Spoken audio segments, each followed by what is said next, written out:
तो फिर हम उसको कोई जो है वो उसे कंक्लूड करते हैं कॉम्प्रिहेंसिवली कि ये इसका मतलब क्या है।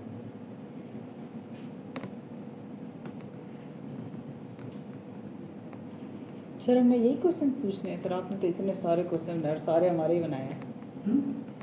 सर इनका था ना टॉपिक, सर आपने हमारे वाले जो टॉपिक है ना बिल्कुल वही क्वेश्चंस बनाए हुए हैं।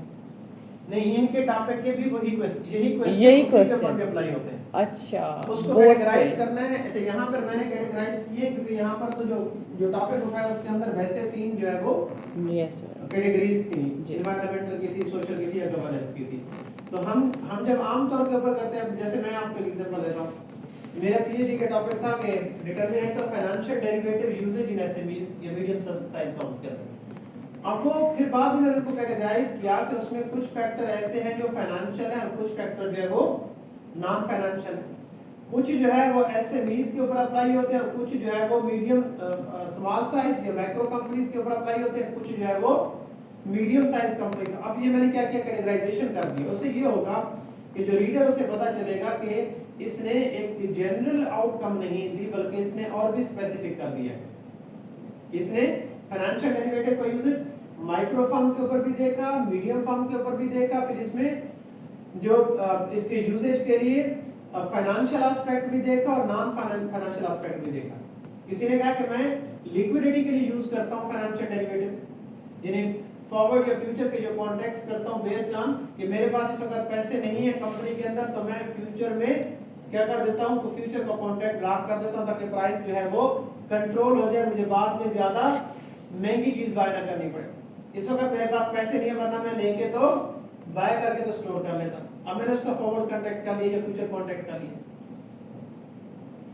ये हो, इसे हम कह रहे हैं फाइनेंशियल एस्पेक्ट है। अगर ये मैं कहूं कि मेरी टेक्निकल स्किल है जिसकी वजह से जो है मैं ये कॉन्ट्रैक्ट कर रहा हूं, तो technical skill is not the financial aspect. ये क्या है, नॉन फाइनेंशियल एस्पेक्ट है। तो इसको कैटेगराइज करना शुरू से ही, जब आप अपने टॉपिक डिसाइड करते हैं उसके बाद जब आपने लिख लिया, जब आपने अब रिसर्च क्वेश्चन या रिसर्च इश्यूज या रिसर्च ऑब्जेक्टिव फॉर्मुलेट करने, तो वहां पे आप इसको कैटेगराइज करना।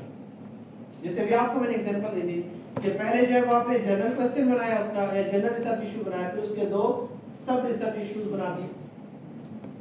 हम आप लोगों का टॉपिक क्या था? सर रोल ऑफ एआई और फाइनेंशियल परफॉर्मेंस पे क्या? नो, फाइनेंस के प्रोफेशनल प्रोफेशनल्स की जो जॉब है फाइनेंस प्रोफेशनल। हाँ जी, एग्जैक्टली उनके ऊपर जो है वो क्या है। तो उसमें फिर अगर आप फाइनेंस प्रोफेशनल कह सकते हैं तो आप उसको सेक्टर वाइज भी तो डिफाइन कर सकते हैं, स्पेसिफिक कर सकते हैं कि बैंकिंग सेक्टर में, इंश्योरेंस सेक्टर में, हाँ इसी तरीके से बाकी किसी सेक्टर के अंदर आप उसे देख सकते हैं। तो इसीलिए हम ये कहते हैं कि जब हम उनको पहले स्पेसिफिक कर देंगे तो बाद में हम कोड से जब उनको एक्सट्रैक्ट करेंगे तो फिर उसमें थीम्स में कन्वर्ट करना और फिर थीम को बताना कि ये थीम रिलेट कर रहा है हमारे फलाने रिसर्च क्वेश्चन से, तो वो फिर हमारे लिए एक सही सीक्वेंस बन जाती है, पाथ्स हमारे पास पहले से डिफाइन हो जाता है। अगर पहले हमारे पास नहीं होंगे तो फिर हम क्या करेंगे, हम एक जनरल स्टेटमेंट देंगे कि ईएसजी कंपनीज की परफॉर्मेंस को एक्सेलरेट कर रहा है या नहीं कर रहा। It's a simple question. लेकिन अगर आप कहेंगे कि एनवायरमेंटल सेपरेटली कर रहा है, सोशल सेपरेटली कर रहा है और गवर्नेंस का मैकेनिज्म सेपरेटली कर रहा है, और उन हर एक थीम्स के फिर सब थीम्स हैं। ग्रीन टेक्नोलॉजी मैटर कर रही है, पॉलिसीज मैटर कर रही है, रेगुलेटर का रोल जो है वो मैटर कर रहा है, इसी तरीके से जो है वो कार्बन फुटप्रिंट जो है वो कम हो रहा है, रिन्यूएबल एनर्जी के ऑप्शन जो है वो यूटिलाइज हो रही है।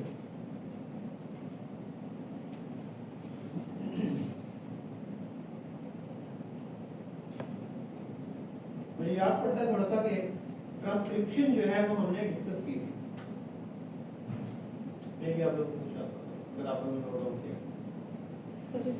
बस हेडिंग लिखी हुई है, थोड़ा सा कुछ पढ़ा हो क्योंकि मुझे याद पड़ता है मैंने हाँ जी, ये इक्विपमेंट नीडेड जो है ये इसकी हेडिंग डाली हुई है बिल्कुल। इंटरव्यू हम कैसे करेंगे, सॉरी ट्रांसक्रिप्शन कैसे कर सकते हैं, ये भी मुझे याद पड़ता है कि आप उसको मैनुअली भी कर सकते हैं, खुद लिसन करें, खुद उसे राइट करें किसी सॉफ्टवेयर के थ्रू, किसी आप इसे आउटसोर्स भी कर सकते हैं, किसी एजेंसी से आप इसे ट्रांसक्राइब करवा सकते हैं। हाउ टू ट्रांसक्राइब, अच्छा इसका ये है कि अगर आपने खुद करना है तो फिर आप इस तरीके से इसे ट्रांसक्राइब कर सकते हैं। तो पहले आपको पूरी की पूरी जो है वो रिकॉर्डिंग सुननी है, उससे अच्छे तरीके से जो है वो आपने अच्छा, एक और भी होता है कि जब आप खुद इंटरव्यू कर रहे होते हैं तो आपको पता होता है कि कब कहाँ ये बात की गई है, और आपके पास नोट्स भी उसके साथ होते हैं, जैसे हम फील्ड नोट कहते हैं। उसी वक्त आप इंटरव्यू कंडक्ट कर रहे थे, आप जो है उसकी रिकॉर्डिंग भी कर रहे थे और साथ में आप उसके नोट भी जो है वो ले रहे थे। तो जो नोट होते हैं वो सपोर्टिव होते हैं कि किसी जगह पर आपको ये इंडिकेटर का रोल प्ले कर रहे होते हैं कि किसी जगह पे आपको समझ नहीं आ रही कि अच्छा ये किस हवाले से जो बात की गई, तो आपने वहां पे ये बात अपने नोट्स के अंदर जो है वो ऐड कर रखी। Pick the right tools, translate draft, अच्छा use shortcuts to save the time। हाँ ये है कि बहुत लंबी स्टोरी उसने भाई, जैसे आप कहते हैं कि फॉर एग्जांपल, और फॉर एग्जांपल में उसने 5 मिनट की स्टोरी सुना दी है, हालांकि वो रेलेवेंट नहीं थी, तो फिर हम क्या करते हैं, हम उसको कुछ स्किप करते जाते हैं, हम उसको जो है उसकी स्पीड आपको पता है उसकी जो प्ले स्पीड जो है वो थोड़ी सी और बढ़ा देते हैं। जब वो खत्म हो जाता है तो फिर उसको और फिर स्लो कर देते हैं, फिर अगेन उसको सुनते हैं कि अब ये मेरे जो है वो जो पर्पस की बात है वो अब कर रहा है, तो मैं जो है वो वहां पर उसको सुनता हूँ। अच्छा, अब जब आपने ट्रांसक्राइब किया तो फिर आप उसको प्रूफ रीड करें।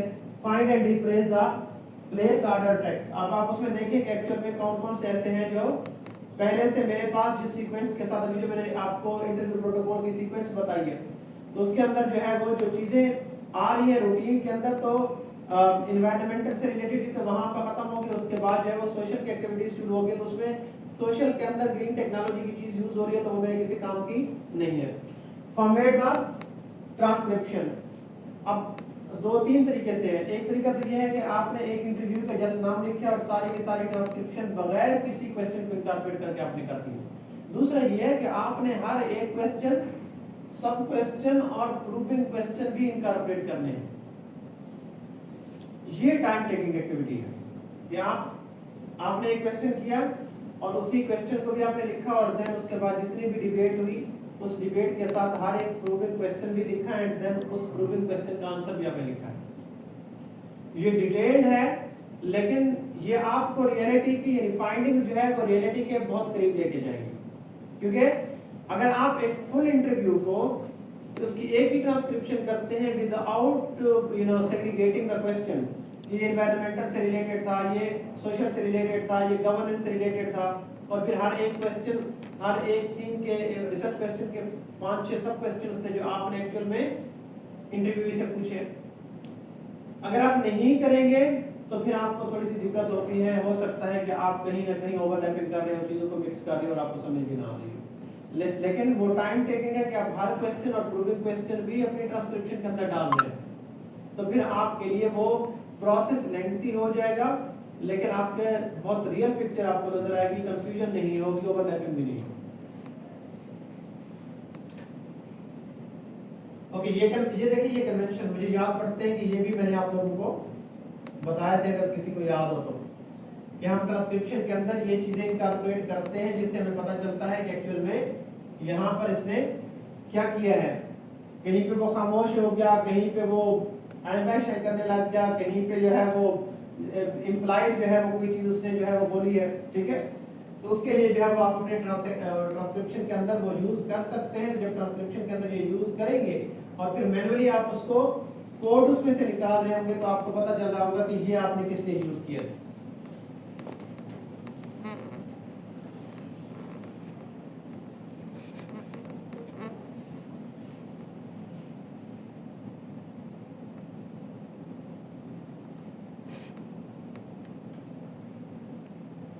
आप अभी क्वेश्चन का मेरे से पूछ रहे थे कि क्वेश्चन किस तरीके से आएंगे एग्जाम में, तो एक आपको एक जो है वो कोई ट्रांसक्रिप्शन दे दी जाएगी और कहा जाएगा कि उसका टॉपिक है, जैसे भी मैंने ये बनाया हुआ था, टॉपिक है ये, इसके क्वेश्चन है ये, रिसर्च इश्यूज है, और आप जो है इसके कोड्स आइडेंटिफाई करें इस ट्रांसक्रिप्शन में से, और उसके फिर थीम्स बनाएं, और थीम्स के बाद फिर इसको कॉम्प्रिहेंसिव जो है वो इसकी जो है वो थ्योरेटिकल जो है वो पैटर्न जनरेट करें, ठीक है। इसीलिए इसको जरा आप फोकस कीजिए। कोड है क्या? Its most basic form is the simple operation of identifying segments of meaning in your data, ठीक है, and labeling them with a code which can be refined as a word or short phrase that symbolically assigns a selective, prominent and essence capture। हमने कहा कि अगरचे वो कोई एक single word के ऊपर होगा, ये बहुत स्मार्ट फ्रेज होगी और आपको लगता है कि ये मेरे उस रिसर्च